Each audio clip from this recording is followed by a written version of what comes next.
되면 바로 진행을 하도록 하겠습니다. 자, 그러면 지금 레코딩 이제 시작이 됐고요.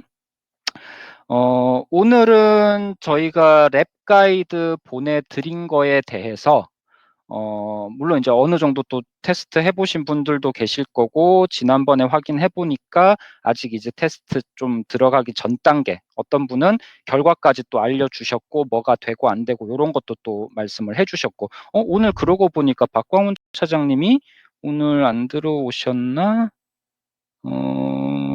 차장님 들어오셨구나. 오케이, 됐고요. 그러면 일단 그런 상황인 거를 감안을 하고 제가 오늘 진행을 원래 계획했던 거는 다음 주 랩 가이드 전달하는 거에 좀 포커싱을 맞춰가지고 진행을 하려고 했었는데, 오늘은 조금 단계를 바꿔서 간단하게 이번 지난 그 전달했던 랩 가이드가 어디를 포커싱해서 랩을 따라 진행할 때 좀 주의 깊게 봐야 될지 뭐 그런 부분 한번 간단하게 터치를 할 거고, 그 다음은 제가 녹화하는 그거의 장점을 좀 활용하기 위해서 그 랩 가이드 내용을 따라서 하나씩 좀 진행을 해볼게요. 처음부터 끝까지.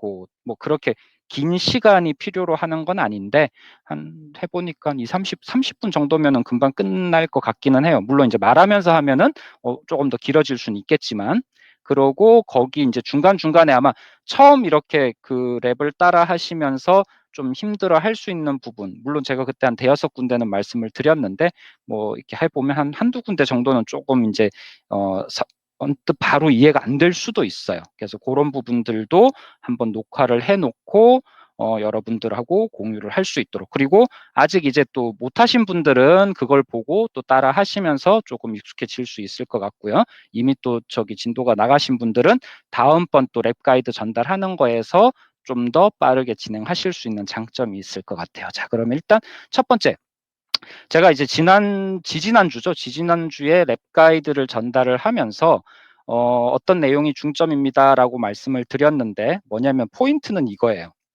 지금 보고 계시는 장표, 지금 보고 계시는 장표는 패브릭, 그러니까 파운드리, 패브릭, 지금 용어는 패브릭이라고 뭐 표현을 할 수도 있고, 저희 지금 랩 가이드 따라하는 거에서는, 그리고 실제 HCL 볼트 MX로 이름이 워싱이 되면서 파운드리라는 이름으로 불리어질 거고, 그 부분이 미들웨어 서비스의 성격을 가지고 있다라는 이야기를 지난번에 했었어요. 그 미들웨어 성격이라는 거, 물론 이제 앞쪽에 비주얼라이저 또는 아이리스라고 부르는 IDE 환경이 있지만, 뒷단의 백엔드 시스템과의 사이에서 이제 미들웨어 서비스를 제공하는 영역이 패브릭이고, 거기가 파운드리다. 그리고 이제 패브릭에서 주요하게 제공하는 서비스의 영역이 오브젝트 서비스부터 백엔드 서비스, 뭐 매니지먼트, 분석, 연결, 참여, 보안, 뭐 이제 이런 내용들이 쭉 있고요. 그 다음에 첫 번째 그 랩 가이드에서 포커싱을 하는 부분은 주로 이제 그 오브젝트 서비스 쪽, 오브젝트 서비스 쪽에 포커싱을 하고 있어요. 그래서 뒤에 보시면 차트 중에 이런 부분이 있어요. 뒤쪽에 이제 개발자 입장에서는 비주얼라이저를 이용해가지고 위젯을 기반으로 해서 양식에다가 그림을 그리는 거죠. 그리고 실제 뒷단의 백엔드 쪽의 시스템의 데이터 소스를 활용해서 중간에 이제 매핑을 하거나 하는 그런 방식으로 데이터들을 활용을 하게 되는데, 거기에서 이제 여러 가지 아이덴티티라는 또는 어댑터라는 이름으로 쭉 나와 있는데, 이 중에 이제 스토리지 관련된 그 항목을 가지고 랩 가이드에서는 패브릭에 대한 개념을 가져가는 그런 방식이라고 보시면 돼요. 자, 그렇게 해서 패브릭에 대한 부분을 잠깐 말씀을 드렸고, 그리고 미리 오늘 원래 조금 더 자세하게 다루려고 했던 거는, 이제 크게 나누면, 제가 HCL 볼트 MX는 크게 나누면 비주얼라이저, 패브릭, 뭐 아이리스와 파운드리 이렇게 이제 분리할 수도 있으니까 두 개의 개발자 아이디 환경과 미들웨어라고 했는데, 조금 더 범위를 이렇게 세분화시켜 가지고 미들웨어 쪽의 패브릭 옆에는 이제 플레어라는 그 항목이 하나가 더 있어요. 플레어라는 건 뭐냐면, 지금 보시는 화면 이렇게 왼쪽에 아까 익숙하게 보던 6개 레이어에 해당하는 미들웨어 서비스의 이 핵심 부분이죠. 그 옆으로 보시면 이제 디바이스의 종류에 따라서 이게 네이티브 쪽이냐 또는 웹 기반이냐 뭐 이런 디바이스의 종류에 따라서 그 인터페이스 하는 부분들도 뭐 다양하게 있을 수 있잖아요. 몇십 가지가 있을 거라고 이야기를 하던데, 그러면 그 디바이스들도 계속해서 새로운 어떤 스마트폰이 나오고 하면서 바뀔 거잖아요. 스마트폰뿐만 아니라 뭐 태블릿도 될 수 있고 노트북 PC도 될 수 있고, 이렇게 변화하는 여러 가지를 그때그때마다 어떤 엔지니어라든지 제품의 어떤 지원을 받아서 변경을 하는 것이 아니라 패브릭에서, 그러니까 더 정확히 말하면 플레어에서 그런 부분 인터페이스를 모두 일괄 관리를 해주는 거예요. 그래서 개발자분들은 그런 부분에 전혀 신경을 쓰지 않고 HCL 볼트 MX에서 다 관리를 해주기 때문에 쉽게 개발을 계속해서 해나가고 호환성이나 또는 여러 가지 멀티 디바이스 쪽에서 서비스하는 게 가능하다. 뭐 그런 관점에서 요 플레이어 장표를 이제 오늘 조금 더 설명을 드렸고, 웨비나에서 아마 지난주 어제구나. 어제 14일 웨비나에서 아마 여기를 좀 포커싱 해가지고 많이 이야기를 했을 거예요. 물론 이제 그것도 제가 지금 번역 작업을 하고 있으니까 그건 별도로 좀 공유를 하도록 하고요. 자, 그러면 간단하게 지난번 이야기했던 패브릭에 대한 내용들을 조금 살펴봤고요. 자, 그러면은 지금 봅시다. 그 뒤에 혹시 더 들어오신 분들이 있는지만 잠깐 볼게요.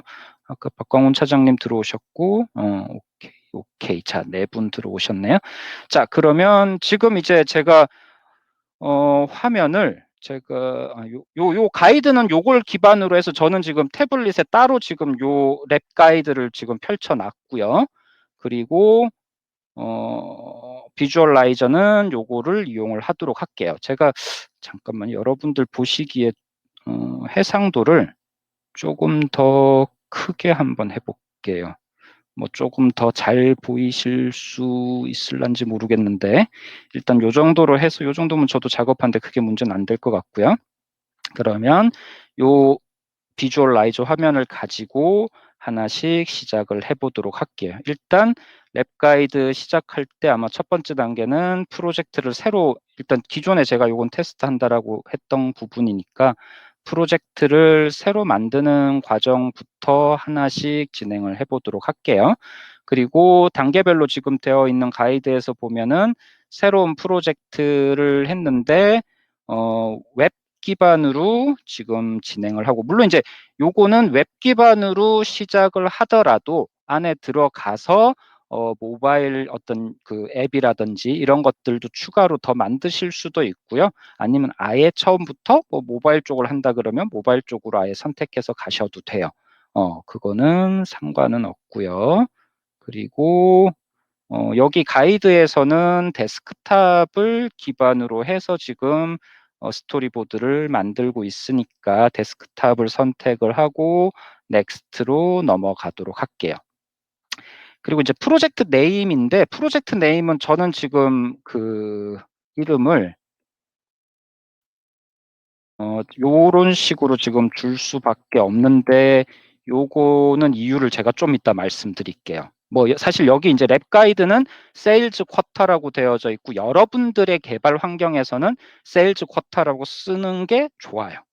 그렇게 쓰셔도 되고. 근데 저는 세일즈 쿼터라고 쓸 수 없는 이유가 있어요. 그거는 조금 이따가 말씀을 드릴게요. 여러분들은 세일즈 쿼터로 해서 진행을 하셔도 상관이 없다라는 거. 자, 그렇게 해서 넘어가게 되고 이제 새로운 프로젝트가 시작이 되게 되면 요렇게 일단 나올 거예요.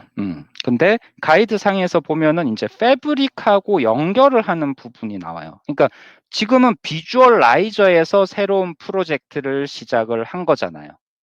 지금 제가 만든 KY 세일즈 쿼터 3라는 이름으로 비주얼라이저의 그 프로젝트가 만들어진 건데, 저희는 오늘 사실 이 랩 가이드의 목적은 물론 비주얼라이저에서 위젯을 이용해서 양식 기반의 그림을 그리는 것도 있겠지만 그거보다는 뒤쪽에 미들웨어 쪽에 있는 패브릭에서 오브젝트 서비스를 이용해가지고 연동하는 부분이 사실 포커싱 되는 영역이거든요. 그러다 보니까 패브릭 쪽을 작업을 해야 돼요. 그럼 아직까지는 비주얼라이저와 패브릭이 연결이 안 됐다라고 랩에서는 가정을 한 거고, 그거를 연결하기 위해서는 비주얼라이저 저 상단 왼쪽 상단 메뉴에서 프레퍼런스 환경 설정 쪽을 눌러서 살펴보게 되면은 메뉴 중에 패브릭이라는 메뉴가 있어요. 패브릭이라는 메뉴가. 그럼 이제 여기에 들어가는 값이 여러분들과 저는 좀 값이 다를 거예요. 저는 지금 manage.conit.com으로 되어져 있잖아요. 근데 여러분들은 가이드에 따라서 하시게 되면 여러분들이 설치한 패브릭의 그 IP 어드레스, 거기에 포트가 기본적으로 8080으로 되어졌을 거예요. 물론 이제 HTTP로 대부분 다 설치를, 저도 가이드를 그렇게 만들었고 그렇게 설치를 하셨으면은 매니지 저기 IP에다가 8080 포트로 해가지고 진행을 하게 되는 거고요. 그렇게 해서 뒤에 밸리데이트를 누르게 되면 이제 그 패브릭 환경하고 연결이 뭐 되고 안 되고 이런 것들을 확인을 해줄 거예요. 여러분들은 여기서 IP에 8080, 저는 클라우드 환경에 연결을 한 거기 때문에 manage.conit.com으로 되는 거고, 이미 아까 제가 왜 세일즈 쿼타를 못 쓰는 이유가 manage.conit.com에 저뿐만 아니라 그 수업을 받았던 여러 사람들이 있다 보니까 강사분은 세일즈 쿼타로 해가지고 랩을 진행을 하시고, 저희는 좀 다른 이름으로 그 클라우드 리소스에서 매핑을 해가지고 서로 이제 다르게 인식될 수 있도록 하다 보니까 저는 이름을 이렇게 아까 KY 뭐 세일즈 쿼타 1, 2, 3 이런 식으로 넘버링을 붙여가지고 진행을 했어요. 여기까지 일단 하고, 잠깐만 채팅창에 우리 신 팀장님 비주얼라이저 실행이 안 되는 거, 일단 라이센스 기간에 대한 건 없고요. 아마 껐다 켜야 돼. 그러니까 죽였다 다시 올리던지 뭐 아마 하는 게 필요할 것 같은데, 일단 라이센스에 대한 기간 만료 요런 건 없어요. 일단 뭐 그거는 조금 한번 따로 살펴볼게요. 자, 그렇게 해서 이제 비주얼라이저의 프레퍼런스에서 비주얼라이저 프레퍼런스에서 패브릭에 대한 정보를 입력하고 거기에 연동을 했어요. 자, 그 다음 단계로 넘어가면은 패브릭 어플리케이션 이제 만드는 작업. 그러면 지금 비주얼라이저 쪽보다는 이제 계속 작업이 이제 패브릭 쪽에서 일어날 거고요. 패브릭에 대한 로그인이나 패브릭에 대한 생성, 애플리케이션 생성, 뭐 프로젝트에 대한 퍼블리싱 이런 작업들은 어디서 하느냐? 오른쪽에 햄버거 메뉴 있죠. 여기. 음. 제일 오른쪽에 그 패브릭 백엔드라고 되어진데 지금은 아직 어떤 것도 매핑이 안 돼 있어요. 지금 제가 비주얼라이저 프로젝트 진행하는 이거에 패브릭하고 연결은 되었지만 실제로 패브릭의 프로젝트 또는 어플리케이션이 만들어져서 그게 여기에 매핑이 되어져 있지는 않은 거예요. 그래서 패브릭 쪽에 메뉴를 눌러보면은 뭐 여러 가지 메뉴가 쭉 있는데, 이 중에서 여기 Create New App이라는 메뉴가 있어요. 그래서 요 Create New App이라는 걸 해가지고 패브릭 쪽에 저희는 이제 애플리케이션을 만들어 줄 거예요. 햄버거 메뉴 했고, 지금 이제 백단에서는 새로운 애플리케이션을 만들고 있는 중이고요. 그리고 여기 보시면 이제 아까는 연결이 되어져 있지 않다라고 했는데 이제 하나가 만들어지면서 이름이 제가 비주얼라이저에서 줬던 KY 세일즈 쿼타 3라는 그 이름을 그대로 이어받아서 KY 세일즈 쿼타 3라는 이름으로 패브릭의 애플리케이션이 만들어진 거예요. 혹시나 이제 저게 이름이 뭐 똑같은 게 있어가지고 이름을 바꿔야겠다. 그러면 이제 그 위에 오픈 패브릭 콘솔이라는 메뉴가 있을 거예요. 그래서 요걸 눌러보면 좀 전에 이제 만들어졌던 그 패브릭의 애플리케이션을 이제 화면으로 만나실 수 있도록 그렇게 되어져 있어요. 그러니까 지금 처음에 계속 비주얼라이저 화면에서 우리가 뭔가 작업들을 했고, 그리고 패브릭을 만들고 그 패브릭 연결하고 패브릭의 앱을 만들고 비주얼라이저랑 연결을 했고, 이제 그 만들어진 앱에 대해서 지금 들어간 거예요. 지금 요거는 화면상에서 뭐 위치 이동이나 이런 걸 하진 않은 것 같지만 실제로 이 프레임 안에서 비주얼라이저가 아닌 패브릭 쪽에 애플리케이션을 오픈해서 지금 보고 계신 거예요. 그리고 오늘은 이 중에서 아까 계속 말했던 여러 가지 서비스 중에서 오브젝트라는 요 항목을 저희가 포커싱 해가지고 진행한다. 뭐 그 정도만 일단 이해를 하시면 되고, 원래 여기 들어온 거는 여기 있는 이름이 혹시나 뭐 중복이 되면서 아마 그러신 분은 안 계실 거예요. 여러분들은 처음 만드는 거에 세일즈 쿼타라는 이름이 하나밖에 없는 유일한 값이기 때문에 그럴 일은 없지만 클라우드라든지 또는 로컬 환경이라도 기존에 만들어졌던 것들과 중복이 되거나 하면은 앱하고 샵 뭐 이런 식으로 넘버링이 붙는 그런 식의 어떤 이름이 매핑이 되니까 요거를 맞춰주기 위해서는 여기 편집해서 뭐 수정을 하면 된다. 그런 내용이라고 보시면 돼요. 뭐 지금 저희는 요거를 할 필요는 없고요. 자, 그러면 이름은 이런 식으로 수정하는 건데 저희는 필요 없고, 자, 이제 패브릭 쪽에서 계속 이제 작업을 진행을 할 건데, 첫 번째 단계가 new object 서비스를 만드는 거예요.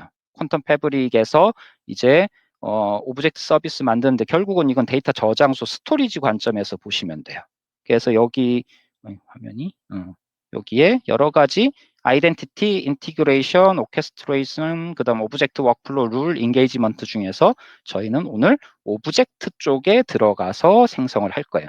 그리고 다음번 네 번째 랩 가이드는 이제 이 오브젝트뿐만 아니라 뭐 워크플로우라든지 룰이라든지 인티그레이션 이런 것들을 좀 더 많이 다루는 랩이 될 거고요. 그래서 오늘 사실 제가 이 부분을 굳이 이렇게 한번 처음부터 끝까지 녹화를 해보려는 생각을 했던 이유가 이 과정 속에서 여러 번, 뭐 한 번 가지고는 아니 몰라 또 개발자분들은 다르실 수는 있겠지만 이게 저는 개념이 안 잡혀가지고 한 번이 아니라 여러 번을 반복하면서 이 전체 그림이 머릿속에 들어오니까 네 번째 가이드가 훨씬 쉽게 느껴지더라고요. 그래서 뭐 아무래도 또 처음 맞닥뜨리는 분들은 힘드실 수 있으니까 이 첫 번째 과정 한번 꾸준히 여러 번 반복해서 따라서 해보시면 네 번째 랩도 쉽게 하실 수 있을 거라고 판단이 돼서 하나씩 한번 좀 따라가면서 진행을 해볼게요. 자, 오브젝트 들어와서 이제 오브젝트 서비스를 이제 새롭게 만들어 볼 거예요. 그래서 아래쪽에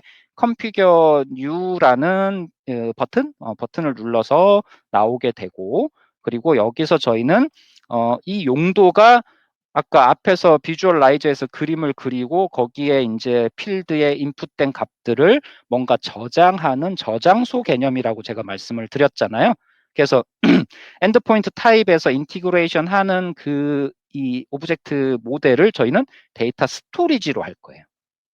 데이터 스토리지로 하면 이 데이터 스토리지에 아까 말한 값들이 저장이 되고 다시 여기에 있는 걸 불러와서 리스트로 뿌려주고 하는 그런 방식이 되는 거거든요. 그래서 오늘은 오브젝트 서비스에서 데이터 스토리지 요 타입을 지금 한 그 외에도 이제 여러 가지 쭉 있긴 한데 뭐 어디 웹사이트도 할 수도 있고 제이슨으로 아마 하는 것도 있었던 것 같고 뭐 여러 가지 DB 하는 것도 있고 이런 것들은 이제 실제 저희가 유스 케이스나 또는 고객사 환경에서 어떤 프로젝트를 할 때 거기에 따르는 백엔드 시스템의 타입에 따라서 엔드포인트 타입을 다르게 가져가시면 된다. 그렇게 보시면 되고요. 네임은 여기는 네임을 뭘로 줬나? 세일즈 쿼타로 줬는데 아마 요것도 이제 여러분들은 똑같이 세일즈 쿼타로 해도 상관이 없겠지만 저는 요렇게 KY 세일즈 쿼타 3로 해가지고 좀 구분을 해줄게요. 기존에 있던 거랑 중복이 안 되도록. 자, 그리고 나서 나머지 값들은 여기 가이드를 보면 그냥 그대로 둬라라고 되어져 있어요. 나머지는 디폴트 세팅을 그대로 가져간다라고 보시면 되고, 세이브 앤 컴퓨터 버튼을 눌러서 다음으로 진행을 할게요. 이제 만들어진 오브젝트 모델에 대해서 이제 내부에 데이터를 저장하기 위해서 테이블을 만들 거예요. 그러면 여기에 테이블 만드는데 select configure new라고 되어져 있잖아요. 지금 보시면 KY sales quota 3 아래에 이제 들어와 가지고 그 아래에 configure로 들어왔고 데이터 모델 쪽에 지금은 아무것도 없고 매핑도 아무것도 없을 거예요. 근데 저희는 이제 여기에다가 테이블을 만들 거예요. 데이터를 저장하기 위한 테이블을 만들 거고 configure new라는 버튼을 누르면은 이런 식으로 이제 이름부터 적어줘야 되고 잠깐만요. 어디 갔나? 테이블 네임은 쿼타 헤드라고 돼 있네요. 그러면 여기에 네임은 쿼타 헤더 이렇게 줄 거고요. 디스크립션 블라블라블라 뭐라고 적어주시면 되고 자 요렇게 해서 요거는 세이브를 하시면 되고요.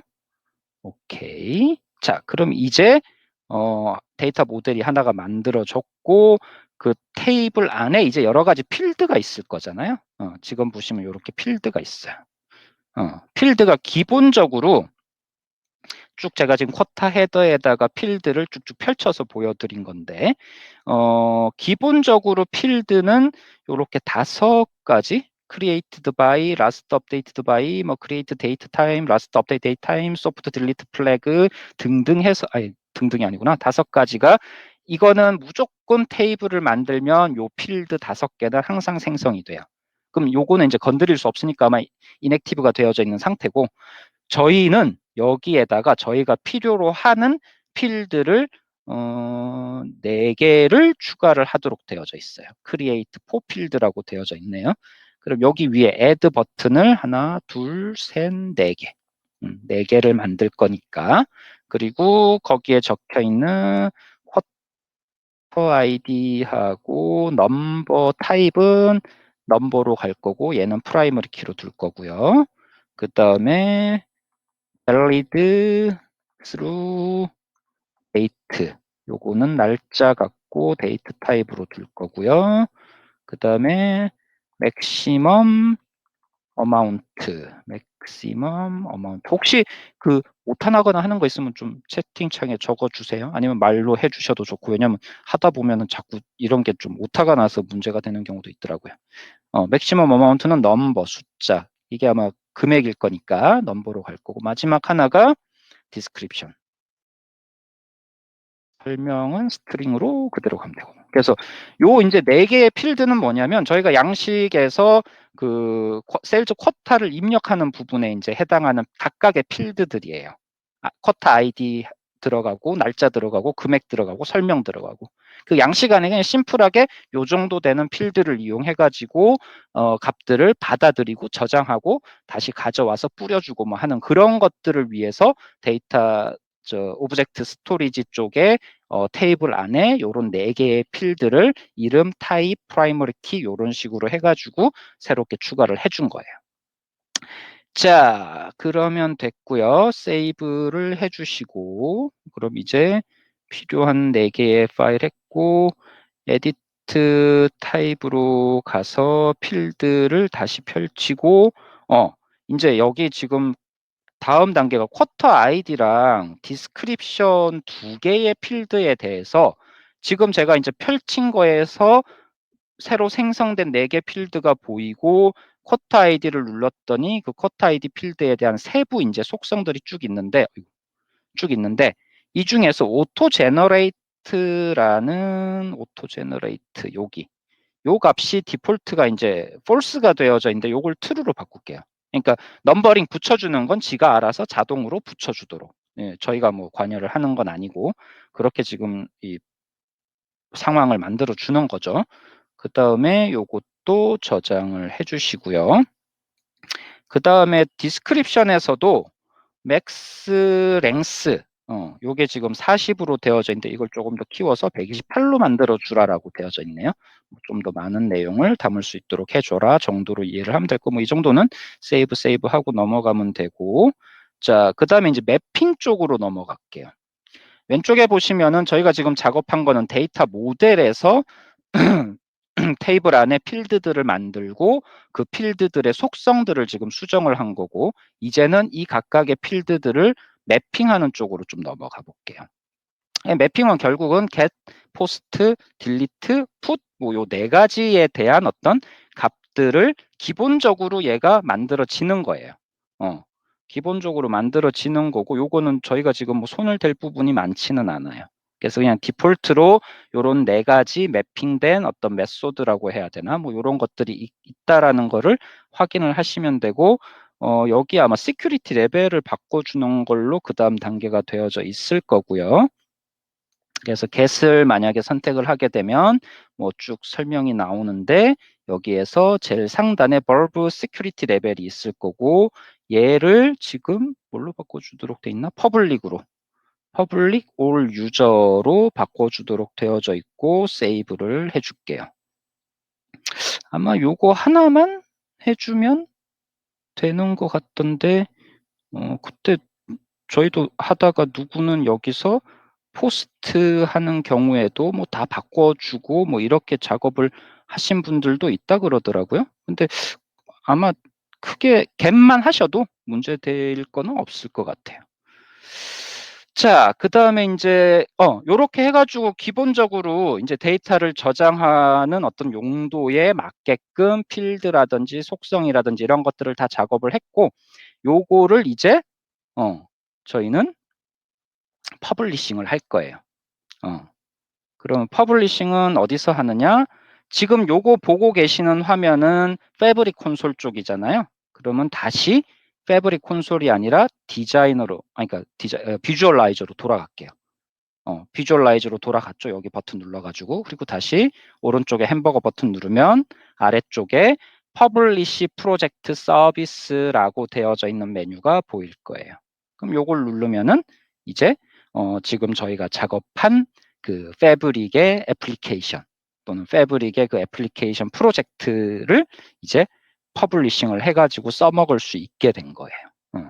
이렇게 하면 요거는 시간이 조금 걸리겠지만 어쨌든 뭔가 성공적으로 퍼블리시를 했습니다라고 하는 부분이 화면에 나타날 거고요. 이걸 제가 한 여러 번 해보니까 저는 혼자 이걸 할 때는 되게 빠르게 이게 작업이 되고 뭐 쭉쭉 넘어가는 게 느껴지는데 이 same time으로 지금 이 화면 공유를 하는 요 때는 조금 느려져요. 이거 되게 특이하더라고요. 여러 번 반복해서 해요. 저희도 수업 받을 때 여러 번 반복해서 테스트를 해봤는데 화면 공유하는 그 상황에서는 뭔가 조금 느려지는 것 같아. 좀 이따 프리뷰 같은 거 할 때도 뭔가 느려지는 것 같아. 되기는 되는데 하여튼 뭐. 자, 일단 요렇고는 그대로 계속 지가 좀 진행을 할 거고 랩 가이드 다음으로 가면은 이제 만들어진 오케이 됐고요. 이제 랩 가이드 보면은 만들어진 이제 패브릭하고 연동도 되어져 있고 연동된 모습은 여기 보시면 백엔드에 연결돼 있고 프로젝트 서비스에서 지금은 요거 두 개밖에 처음엔 안 보였잖아요. 근데 시간이 조금 지나면은 그 제가 지금 만든 거 만든 부분이 보일 거예요. 요렇게. KY 세일즈 쿼터 3가 좀 전에 만든 게 지금 보여졌어요. 안 보이면은 여기 위쪽에 리프레시 버튼 눌러서 하셔도 되고 프로젝트 서비스 눌러서 요거 나타날 때까지 조금 기다리시면 될 거예요. 그렇게 해서 지금 저희가 쿼터 헤더 아래에 get, create, update, delete 4개의 서비스가 지금 자동으로 만들어진 게 있고요. 그리고 이 중에서 디폴트 메소드는 먼저 줬고 저희는 이제 그 양식을 그리는데 저희가 수동으로 뭔가 하나씩 하나씩 여러분들이 그리는 게 아니라 여기 있는 서비스를 그냥 가져다가 자동으로 양식을 완성을 해줄 거예요. 근데 저희는 요거는 쓰진 않을 거니까 뭐 딜리트를 하셔도 상관은 없어요. 요거는 쓰질 않을 거니까. 그러면 이제 여긴 아무것도 없는 게 되고 드래그를 하는데 get하고 get부터 먼저 하고 get을 먼저 제가 가져올게요. 이렇게 드래그 앤 드랍 하는 거예요. 아무데나. 그러면 get을 가져오면 화면이 지금 커서 이렇게 조금 제가 너무 큰 요렇게 한번 놔둬 볼게요.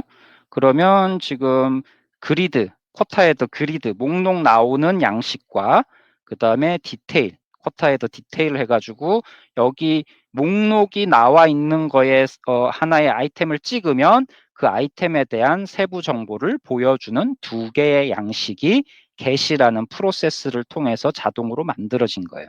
물론 처음부터 만든 경우에는 뭐 하나씩 하나씩 다 만들어주고 매핑을 하셔도 상관없지만 지금의 랩 가이드는 비주얼라이저보다는 패브릭에 포커싱이 되어져 있기 때문에 만들어진 서비스를 그대로 이용해서 자동으로 양식을 만들어주는. 그래서 get을 그대로 드래그 앤 드랍 해가지고 여기 스토리보드에다 옮겨 놓으면은 두 개의 양식이 지금 만들어진 거를 확인을 하실 수가 있어요. 그리드하고 디테일. 또 하나 저희가 필요한 게 뭐냐면 저거죠. 잠깐 가기 전에 다음 거 가기 전에 크리에이션 하는 거 가기 전에 여기 아래쪽에 화살표가 있잖아요. 요 화살표는 뭐냐면은 그 마크 에즈 스타트업이라고 해가지고 이 어플리케이션을 실행했을 때 첫 번째로 맞닥뜨리는 화면을 이걸로 하겠다라는 거예요. 그래서 선택을 하고 오른쪽 버튼 누르면 마크 에즈 스타트업이라는 메뉴가 있어가지고 처음에 올렸을 때 전체 목록이 먼저 나타나도록 하겠다. 뭐 이렇게 이해를 하시면 되고 바꾸고 싶으면 오른쪽 버튼 바꾸려는 양식에다가 오른쪽 버튼 눌리고 마크 에즈 스타트업을 눌러주시면 되고요. 그다음 이제 두 번째는 두 번째는 크리에이트 생성하는 화면. 생성하는 화면도 하나를 이렇게 갖다 놓을게요. 그러면은 요거는 조금 더 위로 올려서 아이고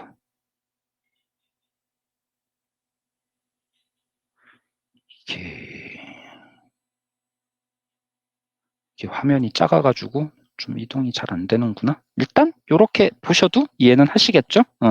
화면이 조금 넓으면 쉽게 하실 수는 있을 것 같기는 한데 잠깐만요. 제가 해상도를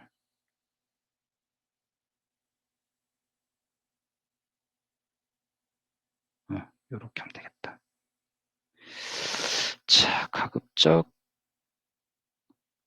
가이드에 맞춰서 대충 이렇게 한번 배치를 했고요. 자, 새로 지금 크리에이트 서비스를 가지고 만든 양식은 쿼타에다 크리에이트라고 되어져 있고 여기 대충 그림을 보시면 필드 값 쭉쭉 보이면서 저기에 값들을 입력하고 애드 버튼 눌러가지고 동작하는 생성하는 그런 화면 양식으로 보시면 돼요.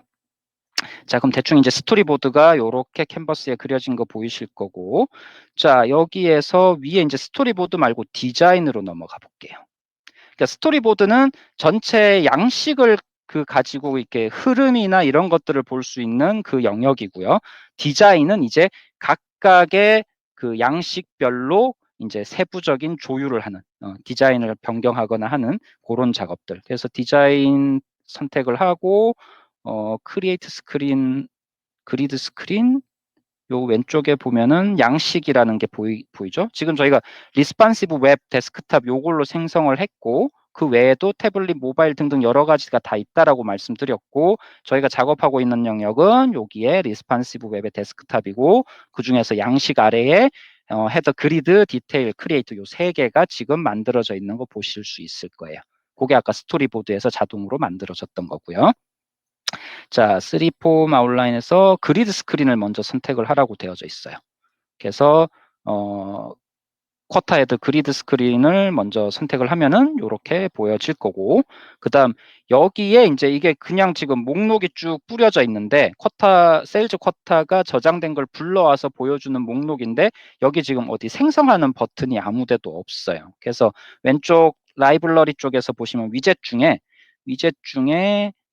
버튼 어디 갔냐? 버튼 위젯이 있을 거예요. 요거. 버튼 위젯이 있고 요 버튼 위젯을 드래그 앤 드랍으로 해서 여기 위에 상단에다가 뭐 가져다 놓고 이제 요 버튼을 이용해 가지고 어떤 액션을 취할 거예요. 그러면 이 버튼에 대한 뭔가 속성을 좀 바꿔줘야 되는데 위쪽에 오른쪽 끝에 보시면 프로퍼티즈하고 데이터 서비스 두 가지 탭인데 데이터 서비스는 계속 저희가 작업했던 패브릭하고 연동돼서 동작하는 메뉴들이고요. 그 다음에 프로퍼티는 지금 저희가 버튼 박스를 선택을 했으니까 그 버튼 박스에 대한 속성들을 세부적으로 제어를 하는 부분들이에요. 그래서 아이디는 알아보기 쉽게 버튼 add로 바꿔주고 그 다음에 텍스트는 요거의 이름을 보여주는 이름을 sales 쿼터라고 지금 적어주고요. 요 정도로 아마 해서 요 버튼이 누르면 세일즈 쿼터를 추가하는 그 크리에이트 화면으로 가도록 하겠구나 대충 감을 잡으실 수 있을 거예요. 나머지는 기본값 그대로 두시면 되고요. 그렇게 해서 됐고 그 다음에 액션 탭으로 가라고 되어져 있네요. 여기 위에 보시면 룩, 스킨, 버튼, 액션 이렇게 돼 있어요. 액션이 주로 이제 이벤트 발생을 할 때 어떤 이 일들을 할 건지 주로 지정을 하는 부분인데 액션 탭으로 가서 보면 온클릭부터 해가지고 몇 가지 이벤트가 있고 저희는 세일즈 쿼터를 애드하는 버튼을 눌렀을 때 온클릭 이벤트를 잡아가지고 여기에서 어떤 작업을 할지 에디트를 할 거예요. 자, 그러면 에디트 버튼을 누르게 되면은 어떤 뭐라고 해야 되나? 액션 에디터라고 해가지고 워크플로? 뭐 워크플로라는 표현이 맞을지 모르겠지만 흐름도를 따라서 어떤 액션을 취할지를 여기서 이제 명시적으로 구현을 하는 거예요. 물론 이제 이 부분도 마찬가지 코드를 통해서 하는 게 아니라 어떤 필요한 요소들을 드래그 앤 드랍해서 전체 흐름을 만들고 각각의 항목에서 어떤 액션을 취하는지를 지정을 해주는 그런 클릭 방식은 동일하다고 보시면 되고요.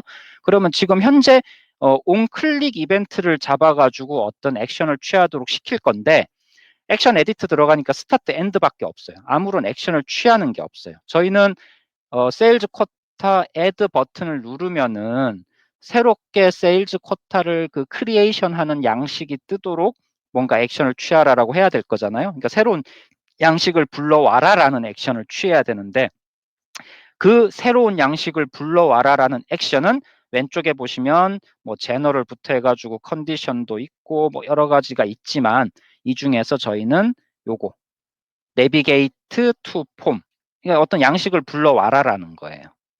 스타트 엔드 사이에 내가 그냥 내비게이트 투 폼을 눌렀더니 스타트와 엔드 사이로 지가 알아서 그냥 쑥 들어갔어요. 그리고 저희는 어떤 양식을 불러올 건지는 얘는 아직 모르잖아요. 그러면은 요 내비게이트 투 폼을 누르면은 아래쪽에 폼 네임이 있고 그 폼 네임 중에는 저희가 불러오도록 할 요거 저희는 크리에이트 스크린을 불러오도록 할 거잖아요. 그래서 요 내비게이트 투 폼을 선택한 상태에서 어떤 양식을 불러올지는 요걸로 선택을 해주겠다. 그래서 쿼터 헤더에 크리에이트라는 양식을 불러오도록 선택을 해준 거예요. 그러면 요거는 일단 세이브 하면 되겠죠. 그럼 액션 에디트는 끝. 그러면 지금 목록이 나오는 그리드 양식에서 add sales quota라는 그 버튼을 하나 상단에 추가를 해줬고 그 버튼에 대한 속성에서 액션을 이런 걸 취하세요라고 하는 거는 온클릭 이벤트 잡아가지고 액션 에디터로 들어가서 작업을 한 거예요.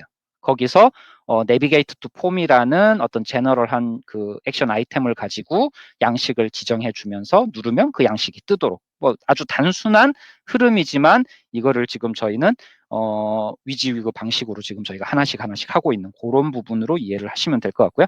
그 다음 이제 크리에이트 스크린을 양식을 여기서 보면은 어디 갔나 크리에이트 스크린 요거 이제 여기서 작업을 할 거예요. 크리에이트 스크린에 들어가면 지금은 자동으로 만들어진 게 쿼터 아이디, 데이트, 어마운트, 디스크립션 요거는 저희가 아까 오브젝트 서비스에서 만든 그 4개의 필드를 기반으로 지가 자동으로 만들어 준 거예요. 근데 여기 랩 가이드에서 보면은 여기 보여준 것까지 나와 있고 그 다음에 이 4개의 각각의 그 필드들은 요 양식 아래로 가서 보면은 쭉쭉쭉 나와야 돼요. 근데 없네? 보니까 플렉스 컨테이너 안에 다 묶여 있어요. 그 말은 요걸 눌러보면 아이고, 요렇게. 그러니까 이건 뭐 저기 개인이 만들 때는 양식 안에다가 필드를 하나하나 따로따로 만드실 수도 있고요. 그 다음에 이제 그 비주얼라이저 할 때 아마 그 가이드 쭉 따라서 보셨으면 아시겠지만 그 구성 요소 중에서 플렉스 컨테이너라는 게 있었을 거예요. 그래서 컨테이너를 기반으로 해가지고 각각의 필드들을 하나의 컨테이너 안에 묶고 그 속성이나 이런 것들을 컨테이너 안에서 기준으로 해가지고 작동하도록 뭐 일괄적으로 4개에 뭐 반영을 한다든지 뭐 이런 것들이 좀 가능하다, 뭐 장점이 있다, 그렇게 설명을 하더라고요. 그래서 여기는 지금 각각의 필드가 따로따로 만들어진 게 아니라 플렉스 컨테이너 안에 쿼터 아이디, 그 다음에 데이트, 어마운트, 디스크립션 4개의 필드가 다 들어가 있는 그런 구조다라는 거를 여기 이제 랩 가이드에서 설명을 하고 있고요. 그 다음에 쿼터 아이디 같은 경우는 아까 이게 자동으로 만들어지도록 저희가 속성을 바꿨잖아요. 그러면 실제로 여기에 뭐 표시되거나 입력을 하거나 하는, 그러니까 생성하는, 크리에이션하는 양식이니까 이 과정에서는 이 부분은 별로 필요는 없어요. 저희가 뭐 수동으로 입력을 안 해도 지가 알아서 자동으로 생성을 해주는 거니까. 그러면 여기서 오른쪽 버튼, 아니 오른쪽 버튼, 뭐 옆에 화살표 누르셔도 되고, 그러면 이렇게 여러 가지 메뉴들이 있는데 그 중에서 딜리트, 요걸로 딜리트를 시켜줘라 라는 게 가이드에 지금 설명이 되어져 있고 해서 저희는 지금 3개만 살렸어요. 데이터 어마운트 디스크립션 3개의 필드만 살렸고 여기까지 하면은 일단 기본적으로 됐고요. 자, 이제 그 다음 요 양식에서는 이제 add 버튼이 중요하죠. 어떤 날짜, 그 다음 금액, 그 다음 설명 이런 걸 이렇게 입력을 하고 add 버튼을 누르면 얘도 뭔가 액션을 취해야 될 거잖아요. 그 액션을 취하는 건 어디서 한다? 여기 프로퍼티 아래에 룩 스킨 버튼 액션, 똑같이 액션 쪽으로 가서 온클릭 이벤트 잡아가지고 바꿀 거예요. 근데 온클릭 이벤트에 이미 뭔가 값이 막 들어가 있는 것처럼 느껴지죠. 그래서 이 에디트 버튼을 눌러볼게요. 그러면 똑같이 아까 저희가 그리드 양식에서도 애드 버튼 눌렀을 때에 봤던 액션 에디터처럼 여기도 액션 에디터가 뜨는데 얘는 지금 보시면 이미 뭔가 스타트를 해서 로딩 메시지를 로딩을 해주고 요거 좀 전에 저희가 만든 패브릭에 있는 어떤 서비스, 오브젝트 서비스인데 그거를 호출을 하고 그 다음에 또 뭔가 또 조건문에 따라서 뭐가 진행이 되고 엔드로 끝이 나는 이런 흐름이, 기본적인 흐름이 지금 쭉 만들어져 있어요. 그렇고 이제 이런 걸 보고 그다음 이제 요걸 조금 이제 여기 뭐라고 해야지, 수정을 조금 해야 된다라고 해야 되나?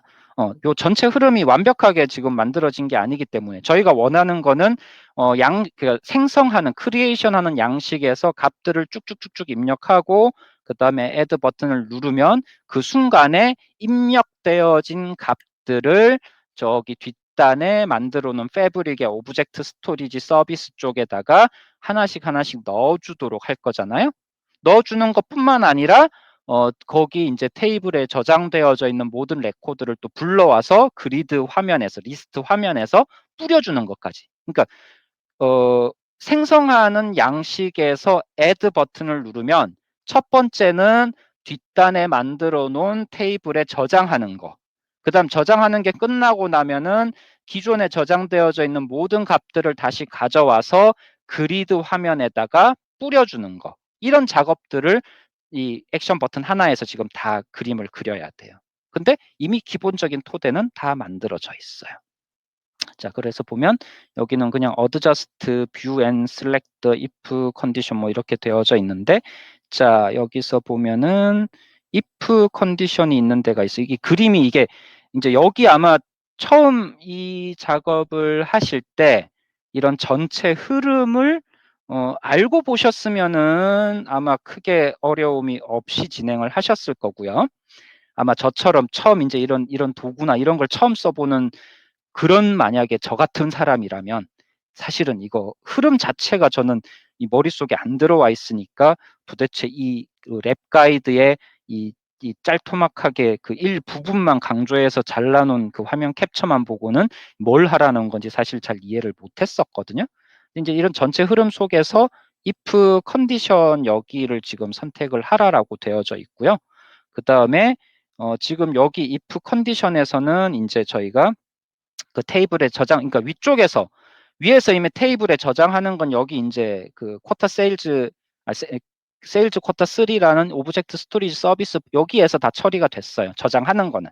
그럼 테이블에 이미 다 저장이 됐고요. 그 다음 연결해서 이어서 이제 if 조건으로 가면서 뭘 할 거냐면은 이제 그 그리드 양식을 불러오면서 테이블에 있는 값들을 거기다가 리스트로 뿌려줄 거예요. 그러면 또 그리드 양식을 또 불러와야 되잖아요. 그럼 저희가 양식 불러올 때 아까 했던 게 이 navigate to form이라는 거잖아요. 잠깐만요. 다시.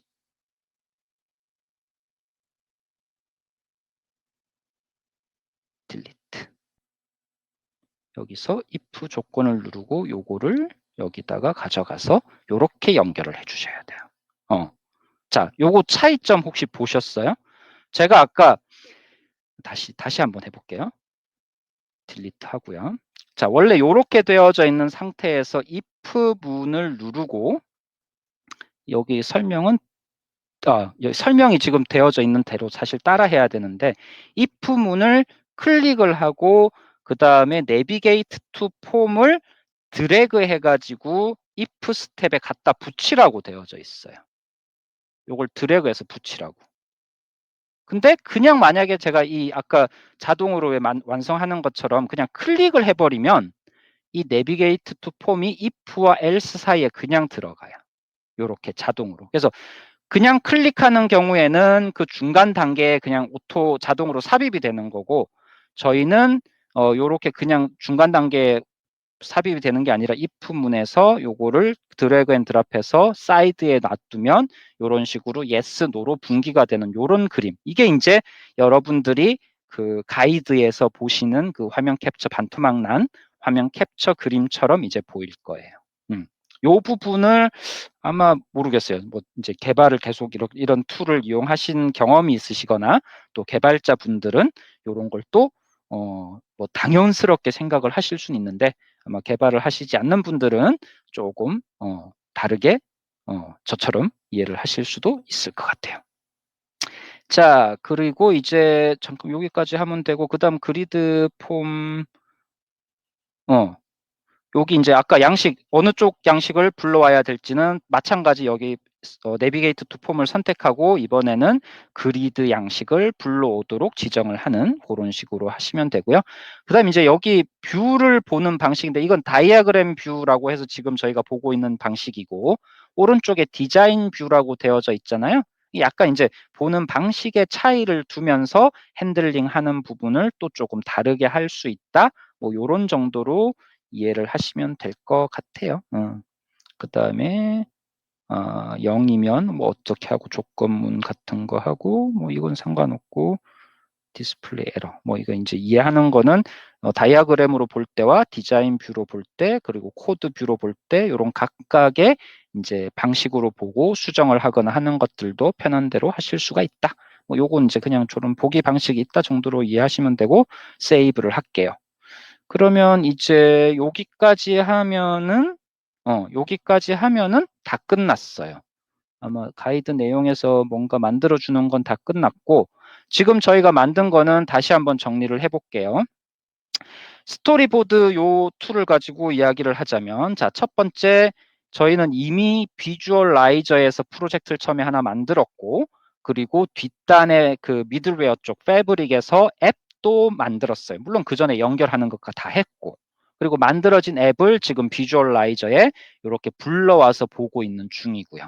그리고 양식 스크린을 만드는데 수동으로 만든 게 아니라 쿼터 헤더에 저희가 기본적으로 생성돼 이제 되어져 있는 get, create 두 개를 드래그 앤 드랍으로 각각 끌어와서 get으로 했을 때는 요 리스트로 보여주는 그리드 양식과 그다음 그 항목을 눌렀을 때 세부 정보를 보여주는 디테일 양식 요 두 가지가 이제 만들어졌고요.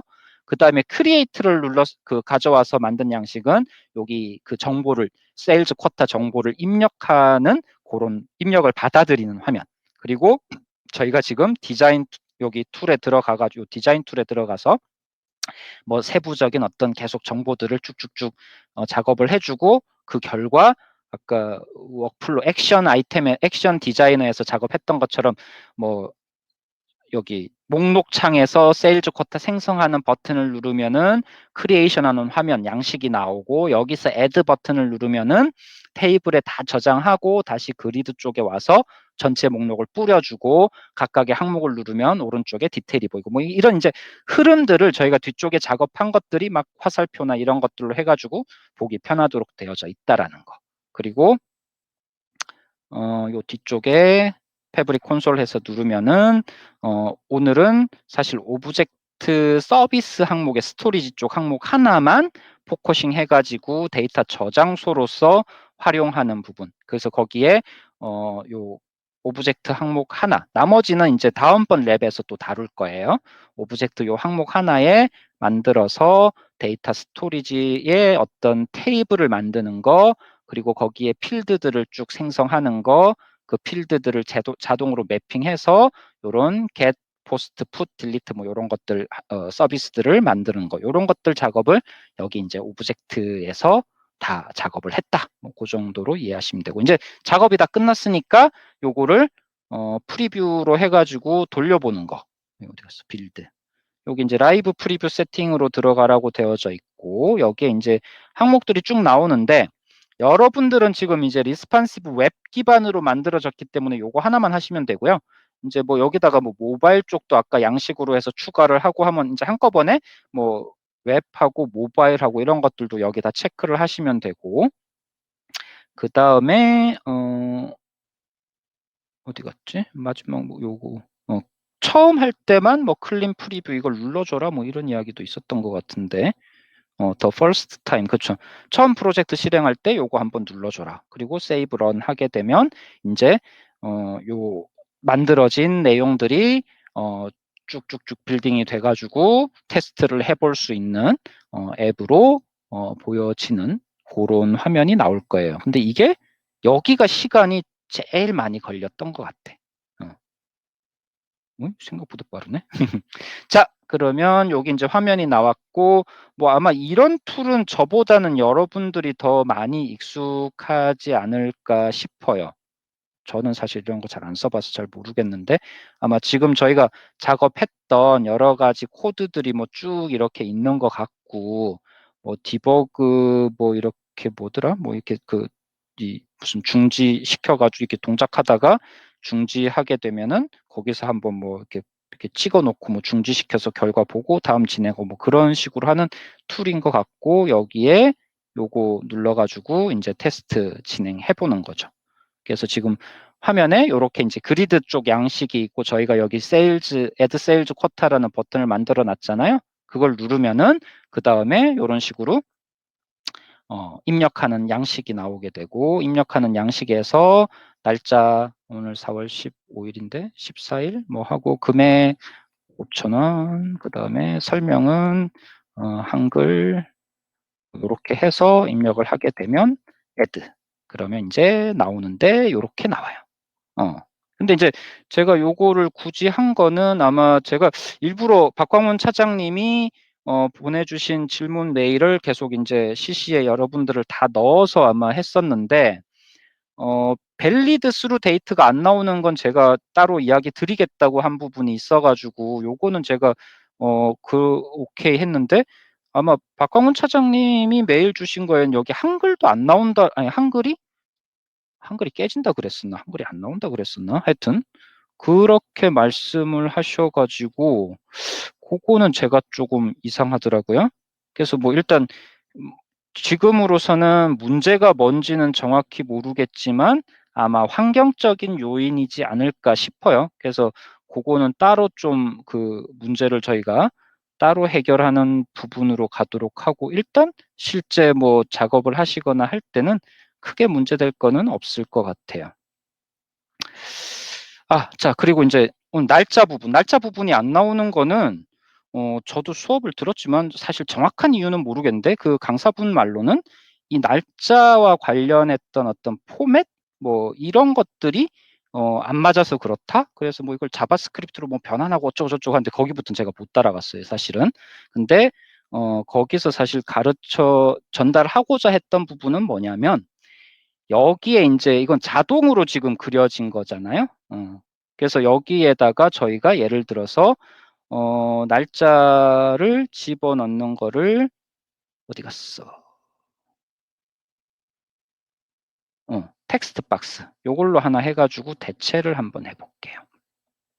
자, 지금 요걸 안 쓸 거고 저희는 요걸 한번 써볼게요. 요거는 텍스트 박스를 제가 지금 위젯에서 하나 집어넣고 여기에 뭐 텍스트 데이트라고 이름을 줄게요. 요거를. 그럼 이제 저희는 기존에 여기에 들어간 날짜 값이 뒤쪽에 만들어진 패브릭에 만들어져 있는 테이블에 그 데이트 쪽 필드에 입력이 되도록 지금 프로세스는 만들어져 있잖아요. 근데 지금 저희가 이걸 안 쓸 거고 새로 만든 텍스트 필드를 이용해 가지고 여기에 들어간 날짜 값을 저장을 하도록 이제 뭔가 어딘가에 바꿔줘야 동작을 할 거잖아요. 자, 그럼 그건 어디서 바꾸냐? 자, add 버튼을 요걸 누르고 아까 액션 쪽을 가게 되면 on클릭할 때 제가 여기 입력된 값들을 뒤쪽에 테이블에다가 저장한다 그랬잖아요. 그럼 거기에 뭔가 수정을 해야 될 때가 있을 거다라고 짐작을 하실 수 있을 거예요. 그래서 액션 디자이너 에디터로 지금 열었고, 자, 그러면 그 양식에 크리에이션 하는 양식에 입력된 값들을 테이블하고 매핑하는 부분은 어디에 있느냐? 여기 있어요. 인보크 서비스를 저희가 세일즈 쿼타 3 만든, 아니, 여러분들은 세일즈 쿼타겠지만, 저는 KY 세일즈 쿼타 3라는 이름으로 오브젝트 스토리지를 만들었어요. 그럼 여기에 테이블하고 어떻게 매핑을 하느냐? 여기. 업데이트 매핑. 이건 이제 이미 매핑이 되어져 있는 게 미리 만들어져 있는 랩 가이드에 따라서 미리 만들어져 있는 거다 보니까 업데이트 매핑도 이미 얘는 만들어져 있어요. 요렇게. 이걸 어떻게 해야 되나? 요렇게 하면 더 잘 보이시려나? 자, 지금 보시면은 데이트 쪽에 필드, 거기에 이제 요런 날짜 정보, 요거랑 매핑이 되어져 있어요. 오른쪽은 저희가 오늘 오브젝트 서비스에다가 4개의 필드를 추가해서 만든 테이블이에요. 쿼트 아이디, 데이트, 어마운트, 디스크립션 요렇게. 그리고 왼쪽은 양식에서 나오는 필드들에 대한 정보를 이렇게 매핑을 해 놓은 거예요. 날짜는 요걸로. 그 다음에 이제 밑으로 내려가면은 금액은 요걸로. TBX 맥시멈 어마운트 뭐 이런 텍스트 필드가 있고 이거를 기반으로 오른쪽에 저희가 만들어 놓은 맥시멈 어마운트 필드랑 매핑을 해요. 그리고 아래쪽에 디스크립션. 요것도 요렇게. 근데 저희는 지금 아까 말씀드렸지만 요거에 매핑된 거를 사용하지 않을 거다라고 했잖아요. 그러면 일단 매핑된 걸 끊어야 될 거잖아요. 언바인드. 끊어줄 거예요. 그럼 지금 여기 데이트와 이거 두 개를 누르면 매핑이 되니까 끊어줄 거고. 자, 그러면 저희는 새로 제가 만든 거 있잖아요. 텍스트 필드에 txt 데이트 요거. 그 다음에 요거. 원래 자동으로 만들어져 있는 양식에서 날짜와 그 제가 만든 밸리드 스루 데이트 날짜 매핑된 걸 끊어주고 제가 새롭게 추가한 텍스트 필드를 가지고 매핑을 해줄 거예요. 이렇게. 그러면 이제 요거 세이브를 하게 되면은 자 여기에 밸리드 스루 데이트 얘 안 쓸 거예요. 그럼 뒤에 제가 따로 추가한 요 텍스트 박스를 쓸 거예요. 그리고 여기를 어디 갔어? 다시 돌려볼게요.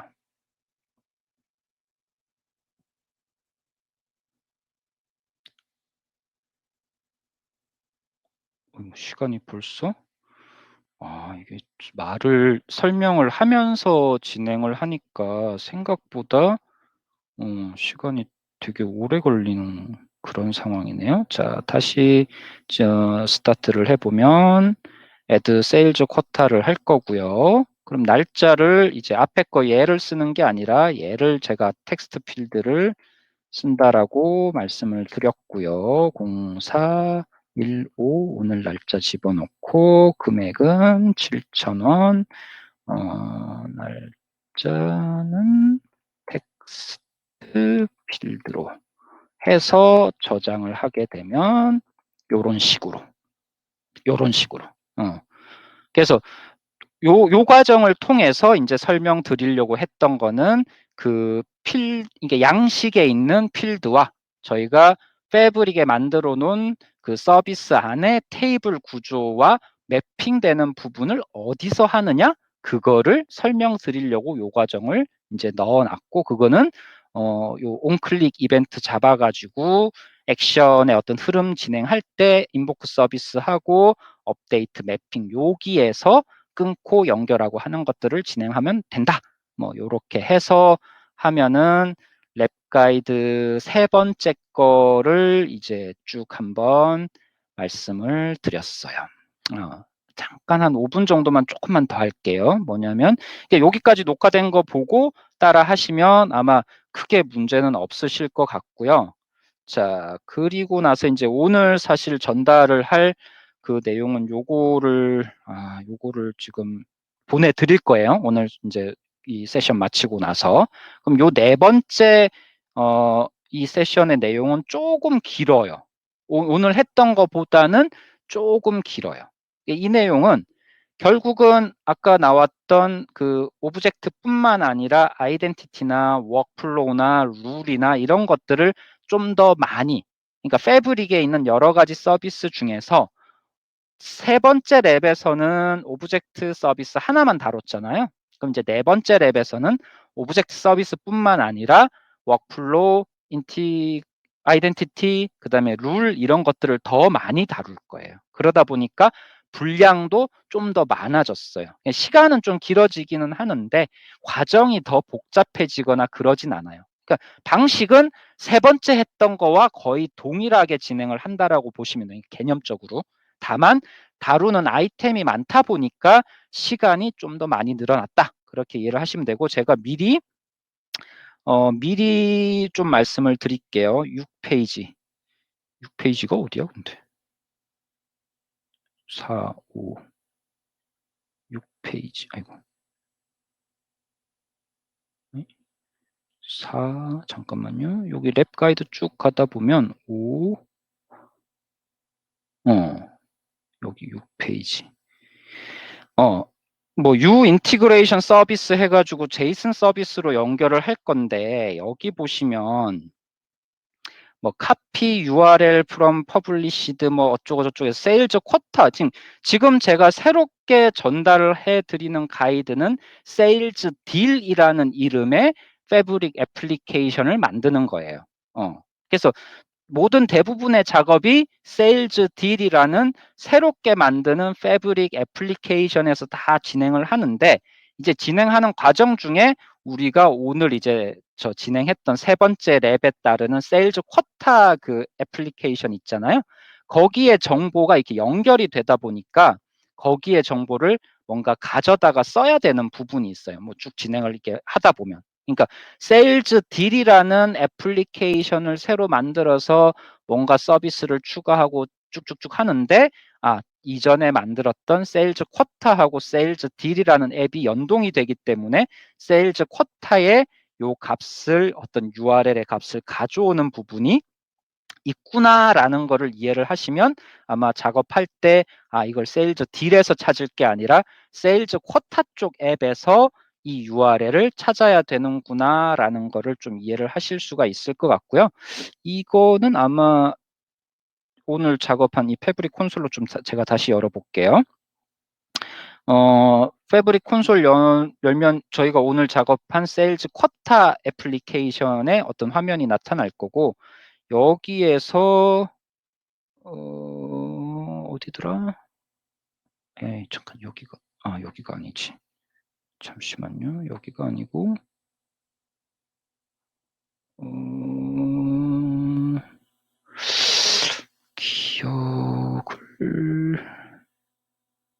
제가 좀 기억을 되살려 볼게요.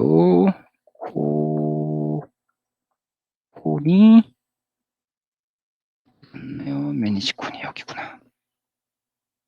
그 다음에, 요거는 저는 지금 클라우드 쪽에 그 manage.kony.com으로 들어가서 어플리케이션을 불러오는데, 여러분들은 요렇게 불러오는 게 아니라 여러분들의 그 IP 주소 뒤에 8080 뭐 해서 가는 거 있잖아요. 거기를 가시면 되고, 잠시만요. 여기 지금 이제 저희 수업 받는 이 학생들이 좀 많아서 앱이 여러 개, 여기 있구나.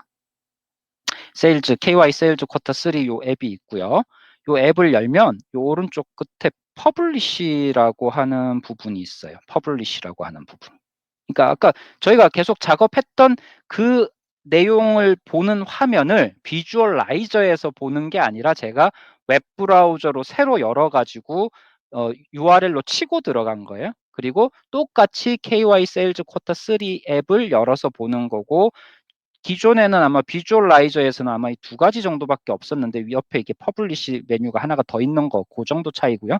퍼블리시로 들어가면 이제 아래쪽에 지금 정보가 이렇게 쭉 나와 있고, 이 정보 중에서 이거였던가?